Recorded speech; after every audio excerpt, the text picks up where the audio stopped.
the amount would be in expense we will transfer 93,664 and prepaid account we will transfer 1,31,000, which is for 7 months. Okay, I'll write it here also. 131 130 and 93,664. This is the amount which we will transfer to expense and this. Now this is the first entry. Now moving on to second entry. Now we have to take care of TDS. Let us see the transactions. First of all, whether have we taken into account the TDS? No, we have taken into account the grossing up, yes, and we have accounted for it. Okay, now we have to take into account TDS and reverse charge mechanism under GST. We have done this prepaid also. We have done the grossing up, we have done the prepaid. Now we have to tackle TDS and RCM. Okay, then we will move on to the next thing. Okay, so what will be the TDS entry? Now simple, since we are deducting TDS in this invoice, so TDS deduction and paying it to government, so this TDS would be a liability. So we will debit this party account because we have credited them with the full. We are not making the full payment, 2,24,000. What we will do? Music Conji Limited debit to TDS liability. How much is the amount? You have to go back and see form 15CB. In 15CB, how much they have told us? 23,376. Okay, 23,376. 23,376. This is what the TDS amount which we are going to deduct. Now, third is the reverse charge mechanism under GST. Now, what does GST says? GST says whenever you make a payment to a party, foreign party, you have to charge GST under reverse charge mechanism and pay it to government. So what will happen is, when I am charging this amount, this is not a deduction. Understand one thing, reverse charge mechanism is not a deduction. You are not deducting it from anywhere. You are overcharging it. Okay. So when you charge it, so it will be an asset because you will get the input credit of it, and simultaneously it will be a liability because you have to pay it to the government. And why you are doing this? Because now see, please don't confuse in two things. You can say that this could be a double taxation because RCM GST I will apply on the total amount just to avoid dispute that this 23,000 is also a TDS and it is a direct tax and we are charging again GST on this, so there will be a double taxation. One is the tax in direct tax and one is indirect. But see, from the industry point of view, I'm telling you, we are avoiding litigations coming in future. That's why we are doing this. If you have a consultant saying that you do not have to do this and you have to apply reverse charge mechanism only on 2,01,398, you should go for that. But since in the industry, if you see the opinion, right now we are charging it on the full amount, and because your expense in books will be 2,24,000, and later on you will not be able to explain that why you have charged GST on the lesser amount. You have to pull out all the documents and the explanation is very difficult. So at that time it could create a problem. That's why what we do is we charge RCM. What is the rate? At the rate of 18%. On what amount? On the full amount transferred to expense. Now in this case 224,794. Now what is the GST amount? GST amount would be 224,794 into 18%. It is coming to 40,463. This is not our expense. Please understand one thing. We are making this payment to government and we will take the input credit of it because it is GST. We are making it out of our pocket and we will take the input credit because the service is related to a hotel service.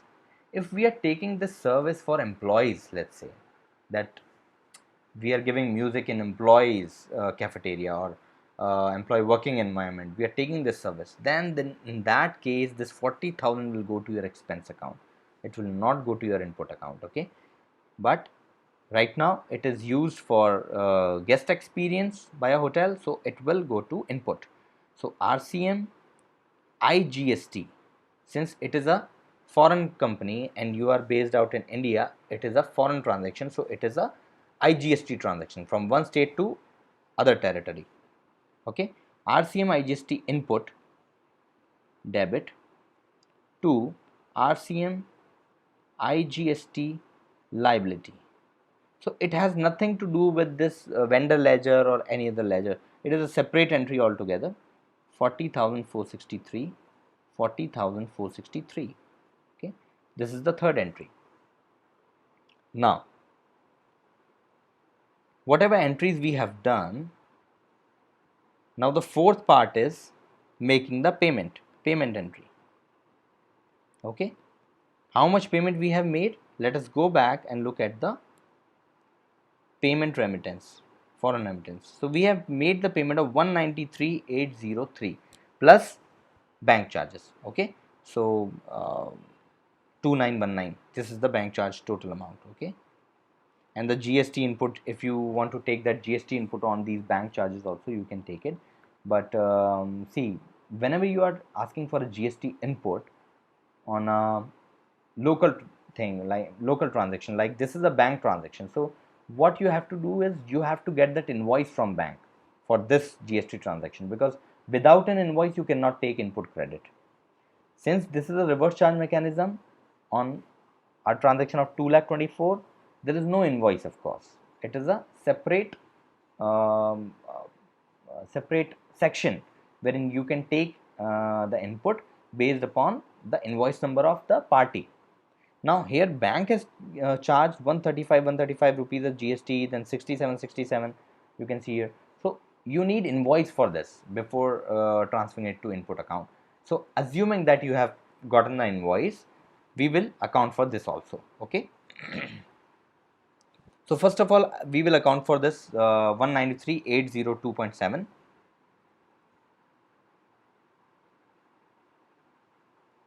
Now what will be the payment entry?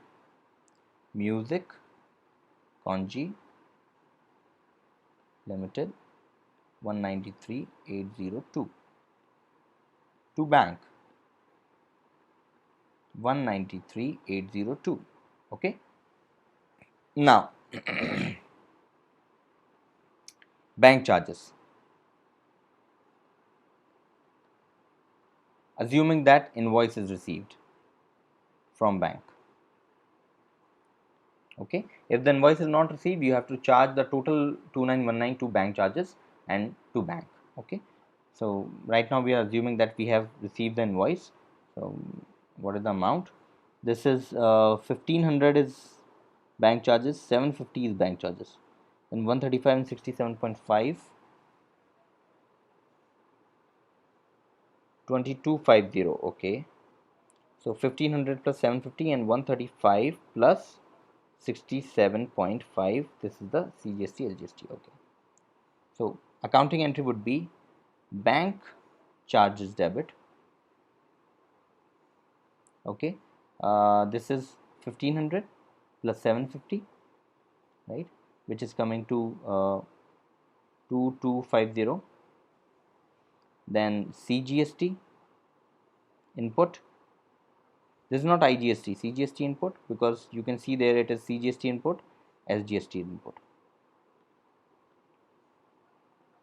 Debit. Why input is debiting? Because this is our asset, we will claim this on the payment of GST.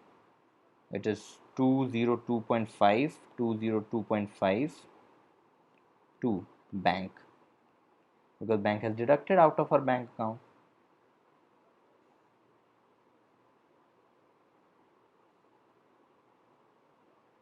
Okay, there's something missing. It is total. Oh, then there is 264 rupees also GST payable. There's some 264 rupees also there as GST payable.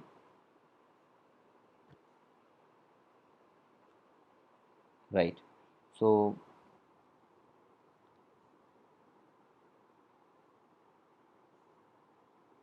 this is some different GST which bank has charged. Since nothing is written, what we will do, we assume that, see, when you will receive the invoice, you will get the complete details. That's why I'm saying don't book this entry from here, book it directly from the invoice. But when you do not have the invoice, what you will do, you have to assume that 264 is divided into 2, so your GST will increase. This 202 264 divided by 2 is 132 rupees, so your CGST will come to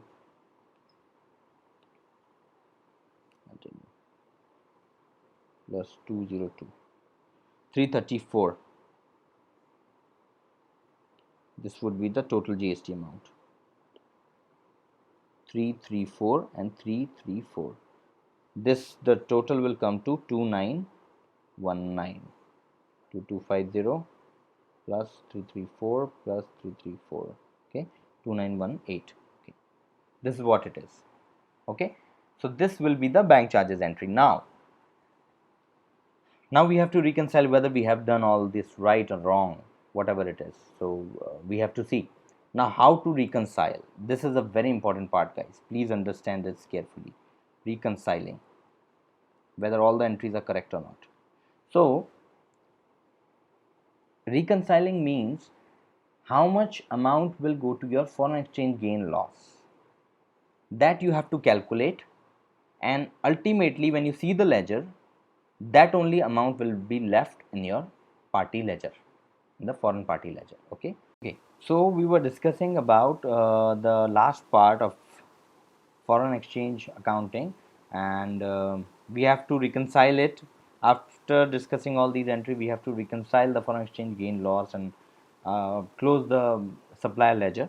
So what we will do is we will prepare a ledger and post all the entries, and then we have to transfer the difference amount to the account called foreign exchange gain loss account. According to accounting standard, the difference amount of this foreign exchange gain loss should be transferred to a separate account named as foreign exchange gain loss, and it will be disclosed separately in the profit and loss account. Why there is a need of this? Because this transaction is not, this loss or profit, whatever it is, this amount can be, this is not arising out of a business transaction or a regular basis. It is arising on a difference of exchange rate which is not controlled by the entity. That's why accounting standard says you need to disclose it separately, because it is not in the hands of entity. Okay, so let us just fill in all the things in the ledger of music concierge. So first of all, we go to entry number 1, music expense, prepaid expense to music congi limited. So music congi is credited by 224,793. Okay, then the second entry, we have deducted TDS of 23,376. Music congi is debited 23,376. Here we have written, sorry, here we have written 23,376. Okay, now the third entry, RCM IGST, there is no impact in the music congi ledger.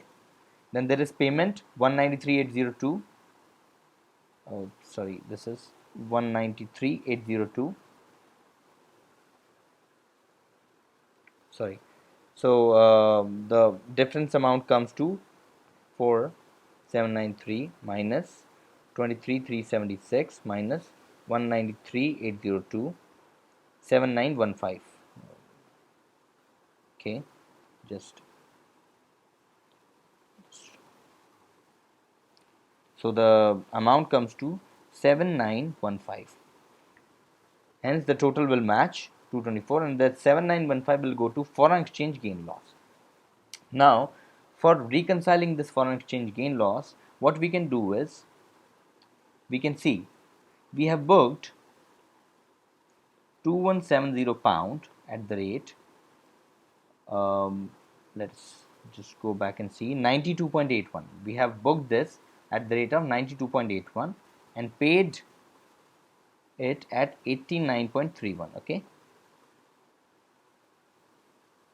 so we have booked this 92.81 and we have paid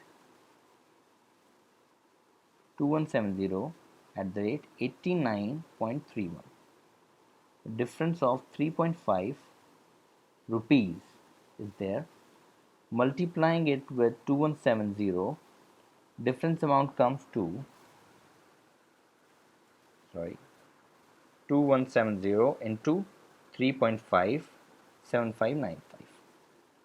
So this is the cross reconciliation part which you need to check, that you have booked it at this amount and paid it at this amount. So booking is different, payment is different. So the difference in this exchange rate will go to your foreign exchange gain loss 7595. Now the difference, a minor amount of difference is coming in this and this.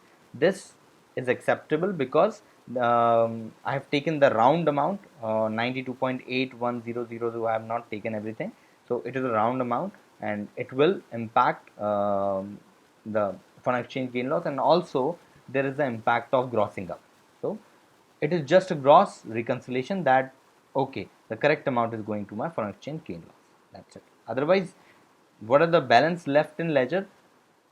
If there is a huge difference, let's say this is 7595 and this amount in ledger is coming to 10,865, let us say this, then it means you have made a mistake in accounting entry in anywhere. So that's why we have to reconcile it, that this amount is nearby matching. Okay, this is a very important step, so you must remember this. Okay, I think this is all for this accounting transaction, and we'll move on to our next example in the next video. Till then, read it and then look into the next lecture. Okay, bye bye.